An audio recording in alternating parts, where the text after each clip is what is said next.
Bandung, tempat dengan sejumput kenangan. Ditulis oleh Vivit Wardah. Jalan ini selalu aku lewati saat berkunjung ke kota ini.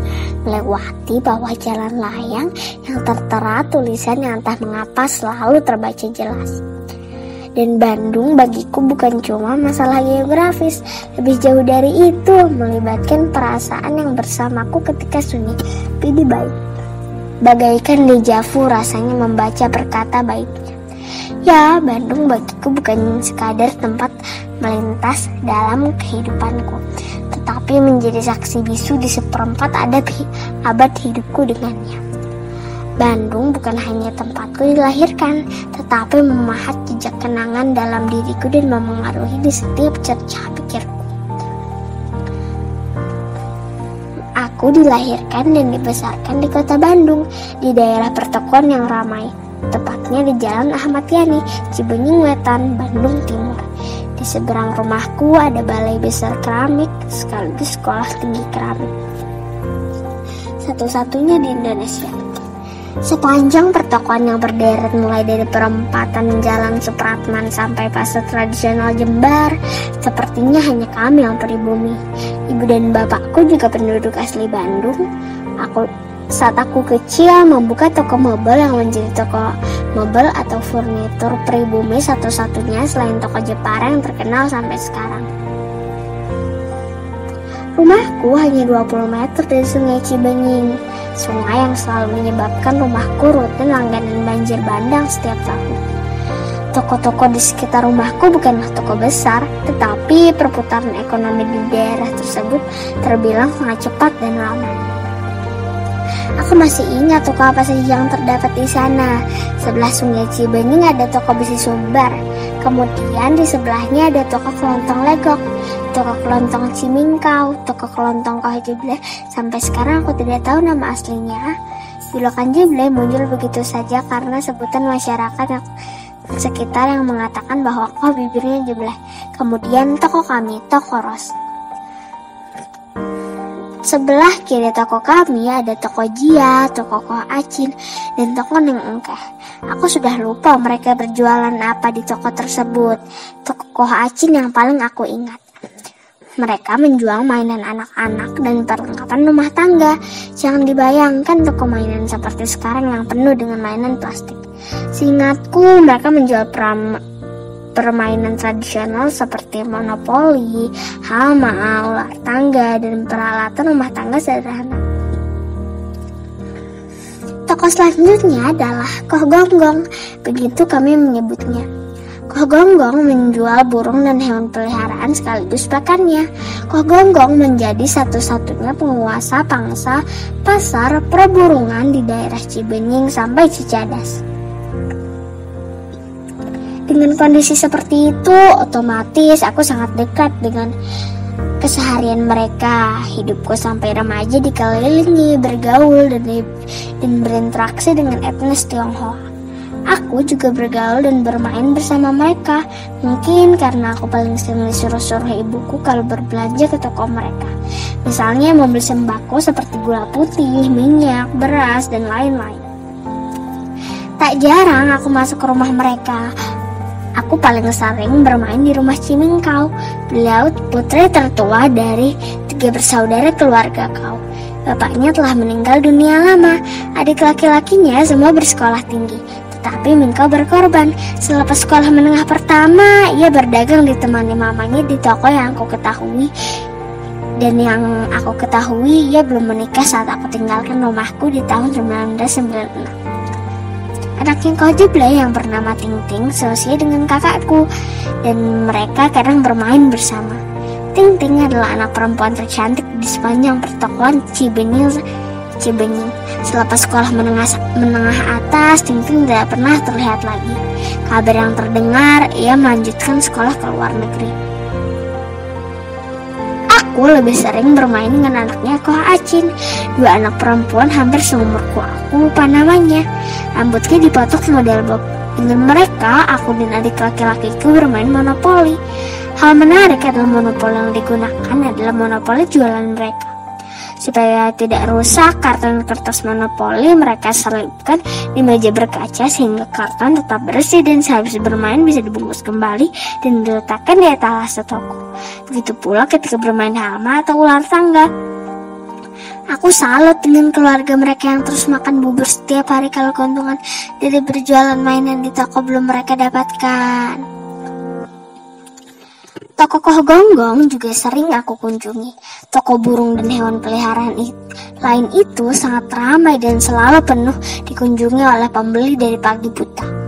Aku suka memperhatikan burung-burung yang suaranya indah atau hewan lain dalam sangkar. Sekali waktu aku pernah melihat monyet dan binatang langka seperti burung hantu dan musang. Aku dan adikku suka berlama-lama jongkok di depan tokonya. Koh Gonggong tersenyum-senyum saja melihat tingkah kami. Dengan jarang terpincang-pincang karena kakinya panjang sebelah, Koh Gonggong piawai menjual burung-burungnya.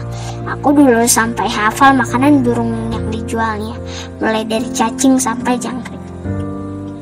Di mana penduduk pribumi? Tetanggaku penduduk pribumi, tinggal di gang-gang belakang toko mereka. Gang kecil tapi padat penduduk. Dari Jalan Cikaso yang saat itu terkenal dengan sebutan Jalan Besi karena di sanalah pusat penjualan besi rongsok dan tempat tinggal geng preman dan konon kabarnya banyak yang bersumber dari hasil curian, sampai Gang Wiranta dan Gang Tekstil namanya. Di mulut gang-gang tersebutlah penduduk pribumi berjualan. Di sebelah toko kami, di mulut gang yang memisahkan toko kami dengan toko Koh Jebleh, Mang Tata berjualan buku bekas. Di sanalah aku sering berlama-lama duduk untuk membaca buku-buku bekas yang menarik. Koleksi komik Tintinku dulu semua berasal dari Mang Tata dan yang aku beli hanya Rp50 kala itu. Tempat Mang Tata adalah tempat favoritku. Aku tahan duduk di lapaknya berjam-jam hanya untuk membaca sebelum dipanggil pulang ibuku. Ada Mang Ojo yang berjualan mie kocok, makanan khas Bandung yang merupakan generasi keempat dari keturunannya yang berdagang mie kocok di kawasan itu. Di samping itu ada tukang awuk yang sampai sekarang masih berjaya dan terkenal se-Bandung Timur. Ibu-ibu penjual bunga rampai, bunga yang diperuntukkan untuk ditaburkan di makam, tukang roti bakar, dan penjual kupat tahu yang menurutku paling enak sedunia. Ketupatnya dia buat sendiri dengan daun pisang tetapi sebesar bantal. Teksturnya lembut dan tidak menggunakan pengawet. Tahunya panas-panas dicomot langsung dari wajan saat digoreng. Sebagai kota penuh kenangan, banyak sekali tempat di kota ini yang tidak akan terlupakan sampai saat ini. Masa kecil yang aku lewati tak jauh dari teman-teman Tionghoa aku di daerah Cibenying. Pergerakanku hanya sepanjang jalan Ahmad Yani, tempat sekolah dasar dan sekolah menengah pertamaku berada, sampai daerah Cicadas. Cicadas terkenal sebagai daerah terpadat di kota Bandung, dengan kepadatan mencapai lebih dari 13.000 jiwa per kilometer persegi. Cicadas termasuk 5 besar kampung terpadat di Asia Tenggara dan termasuk dalam 10 kampung terpadat di dunia tahun 2015. Cicadas adalah tempat yang sering aku datangi untuk mengisi waktu luangku bersama kakakku untuk cuci mata.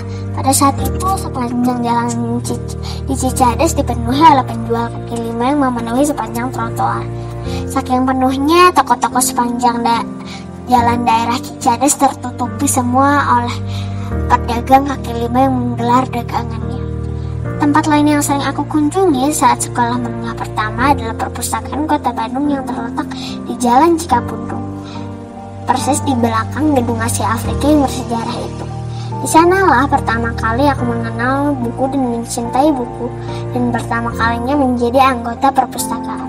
Melalui sebuah buku yang berjudul Revolusi di Nusa Damai karangan Ketut Tantri yang terkenal itu, mulailah perburuanku pada buku-buku di perpustakaan Bandung yang letaknya tak jauh dari sekolahku. Dengan menumpang bus damri atau berjalan kaki, aku susuri sepanjang jalan Ahmad Yani, melewati jalan Asia Afrika yang terdapat di titik nol kota Bandung, sampai jalan Cikapundung menuju perpustakaan.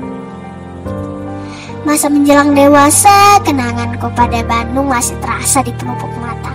Tidak seperti sekolah dasar dan menengah pertama yang relatif cukup dekat dengan kediamanku, SMA ku lumayan jauh jaraknya dari rumah. Jaraknya kurang lebih 8 km dari rumahku. Untuk menuju sekolah dengan berjaket setiap hari karena udara Bandung yang dingin menusuk. Setiap pukul 6 pagi aku sudah menumpang bus Damdem di sekolahku yang berada di kawasan Pasir Kaliki. Sekali-kali dalam keadaan terdesak karena takut terlambat, aku juga pernah menggunakan bemo, kendaraan roda 3 yang pada saat itu lumayan mahal ongkosnya untuk kantong pelajar sepertiku. Seperti pelajar di kota-kota besar, bus Damri adalah andalan para pelajar yang berkantong cepat. Moda transportasi paling berjasa sepanjang aku menjadi pelajar sekolah. Bus Damri berbentuk kotak berwarna putih dengan polat biru. Di bagian sampingnya adalah primadona bagi masyarakat kota Bandung dan khususnya aku sebagai pelajar saat itu. Untuk mendapatkan tiket bus Damri yang murah, aku rela mengantri karcis abonemen atau langganan setiap akhir bulan. Karcis abonemen adalah karcis yang aku beli sekaligus untuk 1 bulan penuh dan untuk bulan berikutnya. Tempat pembelian karcis adalah di Jalan Merdeka Bandung, persis di samping Mall Bandung Indah Plaza atau BIP yang sangat terkenal waktu itu. Pelajar lain seperti halnya diriku rela mengantre panjang mengular sampai ke jalan raya untuk mendapatkan karcis yang lebih murah. Harga karcis abonemen 50% lebih murah dibandingkan kalau membayar langsung pada kondektur. Loket dibuka dari mulai pagi hari sampai karcis habis. Tak jarang setelah mengantre lama, aku tidak mendapatkan karcis dan pulang dengan tangan hampa. Tumpuk karcis untuk sebulan yang aku dapatkan nantinya akan aku sobek sesuai tanggal yang tertera di karcis dan diserahkan pada kondektur ketika menumpang bus. Masjid Salman ITB di Jalan Ganesha adalah jejakku selanjutnya yang kukenang sebagai memori indah di masa remajaku. Di kelas 2 SMA setiap minggu aku berkumpul mengikuti pentoring dasar-dasar Islam bersama kakak-kakak mahasiswa. Masjid ini bukan saja tempat menyenangkan bagiku, tetapi jadi tonggak sejarah kepatuhanku pada Sang Pencipta. Setiap kali aku berkunjung lagi ke tempat ini, setiap itu pula hatiku terasa terisi penuh asa. Melihat mahasiswa dan pelajar memenuhi setiap sudut masjid, sepenuh itu pula bahagiaku membuncah. Menjejak kenanganku tentang Bandung adalah Balai Wiataguna di Jalan Pajajaran yang letaknya kurang lebih 1 kilometer dari rumahku. Balai ini adalah tempat sahabat tunanetra atau sekarang disebut dengan istilah penyandang disabilitas sensorineutra. Ketika itu aku pernah berinteraksi dengan teman-teman sensorineutra untuk sekedar ngobrol dan membacakan buku buat mereka. Tempat itu menyimpan jejak kenangan dalam benakku. Wajah-wajah sahabat sensorineutra, ruang baca, ruang olahraga, sepanjang jalan selasar menuju setiap ruang panti, sudut-sudut tempat berkumpul sahabat sensorineutra berkumpul. Namun demikian, waktu terbanyakku lebih didominasi dengan berlatih basket di gedung olahraga GOR Pajajaran yang letaknya berada persis di seberang Balai Wiataguna. Interaksiku di setiap sudut Bandung sempat terputus saat aku harus melanjutkan kuliah di kota lain, Bogor. Selama 4 tahun lamanya, Bandung hanya seperti bayangan yang tak dapat kupeluk. Aku jarang pulang ke Bandung, kecuali hanya sekadar bertemu bapak ibuku di setiap akhir bulan. Tak sempat aku bercengkrama dan bernostalgia di setiap sudut kenanganku. Namun, Bandung kembali aku jejaki. Selepas kuliah, aku melangkahkan kakiku di Lembang, Bandung Utara. Disinilah aku melangkai kenangan baru tentangmu, Bandung, baru karena disinilah awalku menjadi seorang pekerja kantoran. Pertama kali memikul tanggung jawab berat di tempat yang baru dan asing. Jarak yang jauh kutempuh setiap hari menuju Lembang. Kunikmati seperti penggemar kopi menghirup seduhannya setiap pagi yang dingin. Perjalananku berbeda dibandingkan saat pelajar dulu. Sepanjang jalan yang kulalui Gedung Sate, Sunia Raja, Taman Sari, Tubagus Ismail, Dago, Setiabudi sampai Lembang dengan pohon-pohon tua yang rindang, kota Bandung kala itu sangat menawan. Bandung memang tak terlupakan, walau jejak perjalananku di Lembang hanya 4 tahun lamanya karena aku harus meninggalkan kota kelahiranku demi masa depanku. Kota ini terlalu manis untuk dilewatkan hanya sekadar dikenang saja. Seperempat abad hidupku ada di kota ini. Aku menghirup udaranya, membaui aromanya, menjejakkan semua langkahku di setiap sudut bangunan dan menitipkan rinduku di ujung-ujung jalannya. Apabila kau tanyakan kepadaku tentang sebuah kota kenangan, aku akan menjawab Bandung, tentang Bandung. Walau sejemput, tapi tanpanya tak akan ada aku yang sekarang. Kota Hujan, November 2020.